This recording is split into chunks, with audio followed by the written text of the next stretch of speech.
Bonjour à tous et bienvenue dans notre matinale.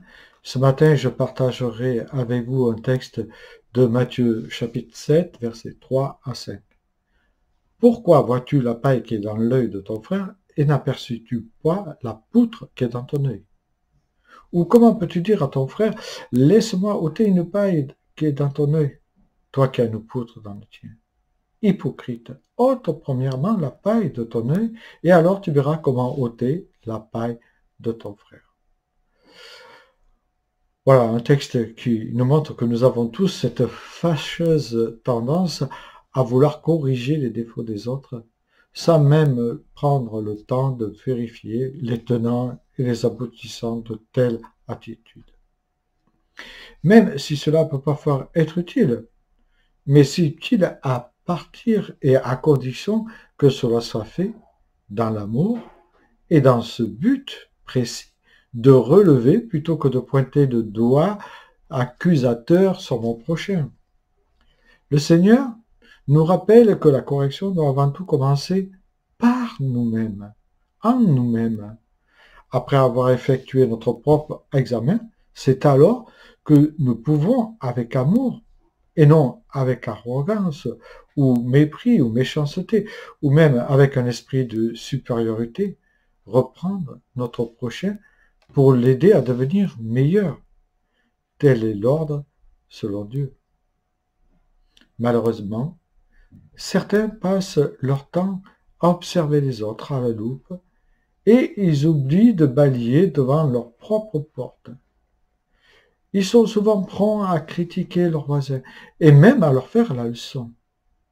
Évidemment, il est plus facile de repérer les défauts des autres, même les plus petits, que d'admettre ses propres fautes. Mais ces personnes-là peuvent faire beaucoup de mal et de dégâts dans le corps de Christ, consciemment ou inconsciemment.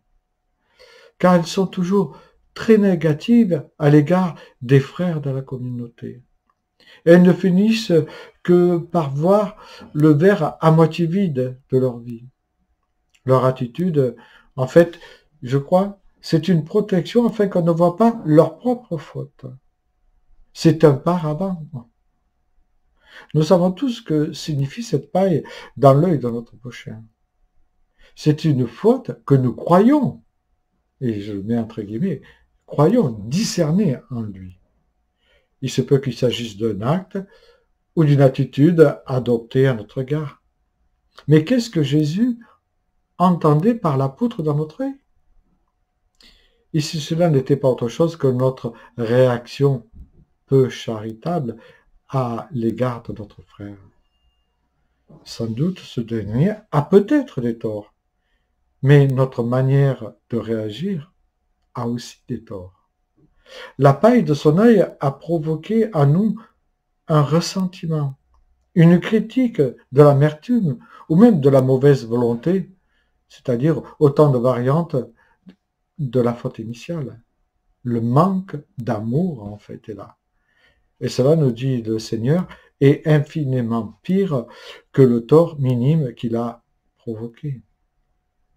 Chaque fois que nous montrons un frère en disant c'est sa faute, trois autres doigts, c'est-à-dire le Père, le Fils et le Saint-Esprit, sont dirigés vers nous, en signe d'accusation. Que Dieu nous pardonne de trop nombreuses fois, où dans notre hypocrisie, nous avons lui reprendre notre frère sans nous rendre compte de l'énormité de notre propre faute. Ôtons, premièrement, la poutre de notre œil. Voilà la première chose à faire. Puis reconnaissons notre réaction qui a été peu charitable comme un péché et demandons au Seigneur qu'il nous remplisse de son amour pour l'intéresser. Car c'est seulement après avoir débarrassé notre œil de la poutre que nous pourrons voir clairement et que nous saurons comment procéder à l'extraction de la paille chez notre frère.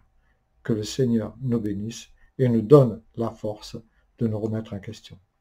Bonne journée à chacune et chacun.